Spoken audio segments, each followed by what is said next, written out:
डोरा मैडम को मैंने इधर बिठाया हुआ है कोजी कोजी। अभी गैस चली जानी है तो मैंने कहा चले डोरा जो है ना वो थोड़ी देर बैठ जाए। तो डोरा को ये कि मैं अपने पास रखती हूँ। एक तो इसको जो है ना मैं शर्ट डाल के रखती हूँ। तो ये आप लोग देख सकते हैं बिल्कुल बारीक वाली शर्ट है। तो ये आप लोगों ने बड़ा ख्याल रखना है कि साथ ना चिपके ना। तो उसके अकॉर्डिंग मैंने इसको बिल्कुल बारीक वाली डाली है। अदरवाइज़ वो जो दूसरी वूल की होती है ना वो नहीं आप लोगों ने डालनी। बिल्कुल सॉफ्ट कॉटन की शर्ट डालनी है ताकि फिर ज़ाहिर बात है स्टिचेज़ हैं। और वैसे भी ये सेंटर से ना ओपन है।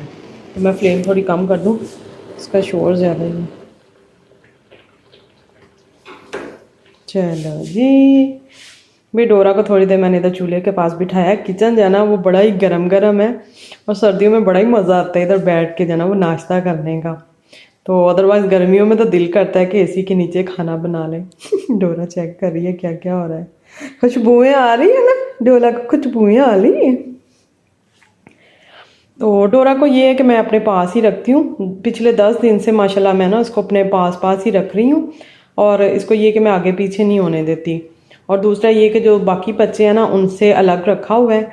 बाकी इसके मामा पापा नीचे हैं और डोरा को ना मैंने ऊपर ही रखा हुआ है। क्योंकि अल्लाह ना करे इनकी फ़ाइट हो जाए तो इनके स्टिचेस फिर जो ना वो इशू हो जाता है। या फिर ये कि ये अपने स्टिचेस को अगर कट कर लें या लीक कर लें तो उससे ये कि इन्फेक्शन भी हो जाता है या मतलब अंदर पीप वगैरह भी पड़ जाती है।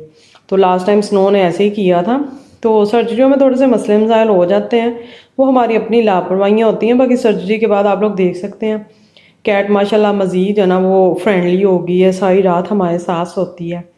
जो ला कैसे ऑब्जर्व कर रही है चीज़ों का। तो मैंने जो है ना डोरा की केयर किस तरीके से की है तो वीडियो में आप लोग जो है ना वो जानेंगे और साथ आप लोग किस तरह केयर कर सकते हैं। तो वीडियो ना आप लोगों ने एंड तक वॉच करनी है। सर्जरी तो सक्सेसफुल हो ही जाएगी, अल्लाह खैर करे तो अल्लाह पाक का करम हुआ तो। लेकिन उसके बाद जो केयर होती है ना वो बहुत ज़्यादा ज़रूरी होती है। ऑनर की छोटी सी भी जो गलतियाँ या लापरवाही है ना, अब जिस तरह ये कि लास्ट टाइम मतलब जब मैंने स्नो की सर्जरी करवाई थी तो उसमें यही था कि मैंने मतलब जो है ना कॉलर उतार देती थी कि उस पे मुझे ना तरस आता था कि चलो थोड़ी सी ना बेचारी सफाई कर ले। तो उसका नुकसान ये हुआ था कि उसके ना मतलब उसने कई स्टिच जो है ना वो लीक कर लिए थे या उसको काट लिया होगा स्टिचेस को। तो उसमें फिर ये कि पीप पड़ना शुरू हो गई थी। लेकिन वही कि केयर की थी बाद में डॉक्टर से जो ना पूछ के मेडिसिन वगैरह लगाई या जो भी, फिर जाके जो ना रिकवर हुई थी। और डोरा की बार ये कि पहले दिन से हमने बहुत ज़्यादा एहतियात की है तो माशाल्लाह बिल्कुल ड्राई जो ना और क्लीन उसके वाउंड है। कुछ भी ज़रा सा भी जो ना मैंने उसको लीक नहीं करने दिया। तो ये कि जब कॉलर के दिन पूरे हो गए थे ना तो 8-9 दिन तो आप लोगों ने उसके जो है ना वो सर पे ही रहना है। और अगर उसको बेचारी को मतलब तरस खा के लीक करने भी देना है ना तो आप लोगों ने बिल्कुल उसको जो है ना अपने पास बिठा देना है और उसको लीक करने देना। और जैसे ही वो थोड़ा सा बैली की तरफ जाएगी ना तो फिर आपने उधर ही रुक जाना। फिर आप लोगों ने फ़ौरन जो है ना उसको कॉलर डाल देना है। और ये कि स्टिचेस माशाल्लाह रिकवर हो गए थे, ठीक हो गए थे। तो अब ये था कि सर्दी भी आ गई तो डोरा को मैंने ना शर्ट जो है ना डाल दी है। तो उस तरह की शर्ट डाली है कि वो मतलब उसको हवा भी लगती रहे ज़ख़म को और ये कि उसको ठंड भी ना लगे और वो जो उसका वाउंड है ना उसको लीक भी ना करे। तो भाई ऑनर की बहुत ज़्यादा मेहनत होती है कैट के पीछे। तो खाली सर्जरी को ना आप लोग मतलब लेके बैठे रहें, और भी बड़े मसले मसाइल होते हैं। कैट्स अगला ना करे गुम हो जाए तो उसको ढूंढना पड़ जाता है, बड़े ही सारे मसले मसाइल होते हैं। तो कैट्स रखना जो है ना इतना ज़्यादा आसान नहीं है जितना लोग इंजॉय करके देख रहे होते हैं कि हाँ भाई फ़लाँ कैट के साथ ऐसे हो रहा है, ऐसे हो रहा है, डॉक्टर ऐसा था, मैं वैसी थी, सर्जरी ऐसी थी। तो इन बातों से हट के भी आप लोग ज़रा सोचें, जिन्होंने कैट्स रखी हैं उनको पता है कि कितनी ज़्यादा जो है ना वो बस जनाब यूँ समझ लें कि हमारे ऊपर एक रिस्पॉन्सिबिलिटी आ जाती है। तो चले खैर ये एक लंबी बहस है तो वीडियो आप लोग चेक करें ज़रा। सर्जरी सेफ होती है लेकिन उसके बाद जो केयर होती है ना बहुत ज़्यादा इंपॉर्टेंट होती है। तो अगर आप लोग सही से उसकी देखभाल करते हैं, केयर करते हैं ना तो इंशाल्लाह जल्दी रिकवर हो जाएगी। तो चलें डिटेल के साथ मैं आप लोगों को बताती हूँ। तो सबसे पहले बात करते हैं कि सर्जरी होगी है ना उसके बाद आप लोगों ने कैट को वार्म और बिल्कुल कोल्ड और सेफ जगह पे रखना है जहाँ कोई दूसरी कैट उसको जो ना वो इंजर ना कर दे, मतलब ज़ख्मी ना कर दे। और दूसरा ये कि बहुत ज़्यादा शोर ना हो उस टाइम, बिल्कुल ज़्यादा मतलब वो निढाल हुई होती है और बहुत ज़्यादा उसको मतलब शोर भी ना लगे। और गर्म जगह आप लोगों ने प्रोवाइड करनी है। तो सीज़िया के बाद कैट जो है ना वो नींद में होती है, इसलिए आप लोगों ने उसको बहुत ज़्यादा जो है ना वो पुश नहीं करना, ज़ोर से नहीं उठाना। कोई भी अच्छा सॉफ्ट सा ब्लैंकेट लें। नंबर 2 पे बात करते हैं कैट को फीड ना करवाएं। तो उसमें ये कि सर्जरी के तुरंत बाद कैट की मतलब तबीयत जो है ना वो उलट सकती है। तो उसको ये नहीं कि आप लोगों ने, ज़ाहिर बात है उसको भूख भी लगी होती है क्योंकि फास्टिंग करवाई होती है, तो फ़ौरन से पहले आप लोगों ने उसको खाना नहीं देना। अभी वो हड़बड़ाएगी, उठेगी, गिरेगी, तो आप लोगों ने उसको किसी ऊंची जगह पे भी नहीं डाल देना कि वो अल्लाह ना करे गिर भी जाए। तो इसलिए मेरे रूम में जो है ना वो मैट बिछा लिया था कि थोड़ा सा हड़बड़ा के उठे तो पीछे को ना चली जाए, ज़मीन पे ही रहेंगी मैट के ऊपर। तो उसमें ये है कि आप लोगों ने 2 से 3 दिन तो उसको हल्का हल्का जो है ना वो कम पोर्शन में देना है, और बिल्कुल लिक्विड जो उसका चिकन स्टॉक होता है वो आप लोगों ने देना है। और उससे अगले दिन आप लोगों ने क्या करना है, चिकन जो है ना वो बॉईल कर लेना है, चिकन समेत, मतलब उसकी जो बोन्स अलग करके ना, तो ब्लेंडर में इसकी प्यूरी बना लेनी है, जिस तरह पतला पतला ग्रेवी टाइप नहीं होता वो आप लोगों ने देना है। कोई भी उसमें आलू चिकन और मतलब चावल वगैरह भी ऐड नहीं करने। उसके बाद ये कि बहुत ज़्यादा नींद जो है ना वो नॉर्मल है, 24 घंटे तक तकरीबन जो है ना वो कैट्स होती है। तो इसलिए बस हम इसी धोखे में रहे हैं कि वो भी उठती है भी उठती है। तो बस वो आखिरी रात ही क्या कह सकते हैं। उसके बाद ये कि कैट को अगर होश ना आए या उसकी जो ब्रीथिंग है हैवी हो जाए तो फिर आप लोगों ने वेट को कॉल करनी है। उसके बाद नंबर 2 पे जो पॉइंट है ना बहुत ज़्यादा अहम है, उसमें ये कि जो उसका बाउंड और स्टिचेस है ना उनकी केयर कैसे करनी है। ये 3 से 7 डेज़ का प्रोसीजर होता है। तो सबसे पहले बात करते हैं स्टिचेस को टच ना करें। तो उसमें ये कि आप लोगों ने भी ज़ख़म को टच नहीं करना, और ये कि बिल्कुल आप लोगों ने ज़ख़म के पास भी नहीं जाना, उसको देखना भी नहीं है क्योंकि अभी ज़रूरत ही नहीं है। तो स्टिचेस केयर में नंबर 2 पे बात आता है वाउंड को ड्राई रखें। उसमें ये कि अगर ड्रेसिंग वेट हो जाए तो इन्फेक्शन का रिस्क बढ़ता है।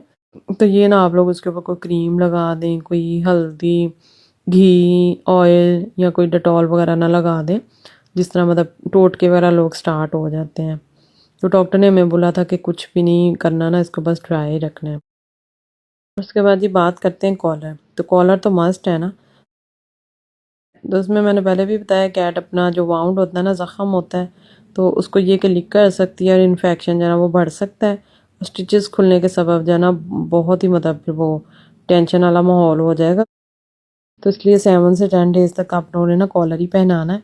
तो मुझे ये था कि शर्ट जो है ना वो कंफर्टेबल है, तो इस वजह से फिर मैंने ये कि शर्ट डाल दी और मैं उसके अब स्टिच चेक करती रहती हूँ कि अल्लाह पाक का शुक्र है माशाल्लाह बहुत ज़्यादा ठीक हो गया है। तो अल्लाह ना करे अगर कोई स्टिचेस का मसला हो जाए तो उसमें ये कि फ्रेश ब्लड आएगा, रेडनेस जो ना वो बढ़ जाएगी, तो ये आप लोगों ने लाजमी ध्यान में रखना है। तो उसका ये कि 3-4 दिन बाद आप लोगों ने फिर चेकअप स्टार्ट कर देना, क्योंकि पहले 1-2 दिन तो उसको इतना होश ही नहीं आती, और इंजेक्शन भी लगते रहते हैं, सुबह शाम लगते हैं इंजेक्शन। तो हमने भी लगवाए थे, तो वही बात आ जाती कि मेरे घर वाले जो है ना इतना वीडियोस वगैरह नहीं बनाना पसंद करते, तो इसलिए बाहर की वीडियोस मेरे पास नहीं। उसके बाद चेक करें कि उसमें पस वगैरह तो नहीं पड़ गई, कोई भी येलो या वाइट सा कोई मतलब अंदर से लिक्विड तो नहीं निकल रहा। उसके लिए फिर ये कि आप लोगों ने फ़ौरन वेट से जो है ना वो कांटेक्ट करना है। उसके बाद बात करते हैं भी कैट की जो मूवमेंट होती है उसको कैसे कंट्रोल करें। तो कैट के जो फेवरेट टॉयज़ हैं वो आप लोगों ने बिल्कुल भी उसके पास नहीं रखने। जैसे ही उसको ना होश आती है, एनर्जी आती है, वो फ़ौरन जो है ना फिर वो चीज़ें टटोलना और इधर उधर जो है ना वो भागना स्टार्ट कर देती है, क्योंकि पहले 1-2 दिन तो उसको बहुत ज़्यादा वीकनेस होती है। तो उसमें ये कि कैट को जंप या हाई प्लेस जो है ना वो अवॉइड करवानी है। तो इस वजह से मैंने उसको रूम में रखा हुआ है। तो वही इसकी बहुत ज़्यादा केयर होती है। जो मैंने चीज़ें बताई हैं उसको फॉलो कर लें तो इंशाल्लाह सारा कुछ ही ठीक होगा। जंप से ये होता है कि स्टिचेस जो है ना वो फिर टूटने का चांस हो जाता है। तो उसको ये कि स्मॉल स्पेस में रखना है। पहले 2-3 दिन तो हमने क्या किया, उसको जो है ना वो बास्केट रूम में रखी हुई थी, बल्कि उसको अपने पास ही रखते थे।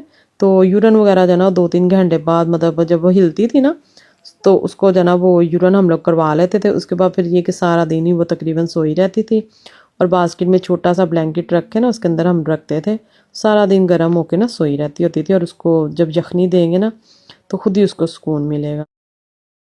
और भाई आउटडोर जो है ना वो आप लोगों ने बिल्कुल भी नहीं जाने देना, मतलब रूम के अंदर ही हमने रखा था। तो आप लोगों ने भी कोई भी जो है ना वो रूम में शिफ्ट हो जाना है तो उतने दिन उसको रूम में ही रखना है। उसके बाद ये बात करते हैं फूड एंड वाटर केयर। तो उसमें ये कि उसको लिक्विड फूड देना होता है, यखनियाँ वगैरह ज़्यादा से ज़्यादा देनी होती हैं, प्यूरी देनी होती है। तो उसके बाद बात करते हैं कॉन्स्टिपेशन अवॉइड करें। तो सारी बातें 2-3 दिन तो कैट को बिल्कुल भी जो है ना वो, अगर मैं डोरा की बात करूँ तो उसको बिल्कुल भी पोप नहीं आया था। तो डॉक्टर ने बोला कि भाई अभी नॉर्मल है, तो कल का वेट कर लें। तो उसमें ये कि फिर मैंने ना क्या उसको ज़्यादा से ज़्यादा यखनी दी, तो क्योंकि बिल्कुल ड्राई हुआ होता है ना, उसका बेली वगैरह भी खाली होता है, तो कॉन्स्टिपेशन हो जाती है। लेकिन 2-3 दिन के बाद आप लोगों ने रिस्क नहीं लेना, फिर ये कि आप लोगों ने वेट से कंसल्ट करना है। तो हमने भी वेट से कंसल्ट किया था। पूरे 4 दिन बाद जाके डोरा को जो है ना वो पोप आया था। तो क्योंकि ज़ाहिर बात है एंटीबायोटिक लगती है ना, तो इस वजह से भी फिर मसला हो जाता है। तो उसके बाद बात करते हैं proper medicine and painkiller routine ना। तो उसमें ये कि जो वेट ने रिकमेंड की है ना, तो वही एंटीबायोटिक आप लोगों ने देनी है। तो अपने पास से नहीं, मतलब आप लोगों ने कोई भी देनी।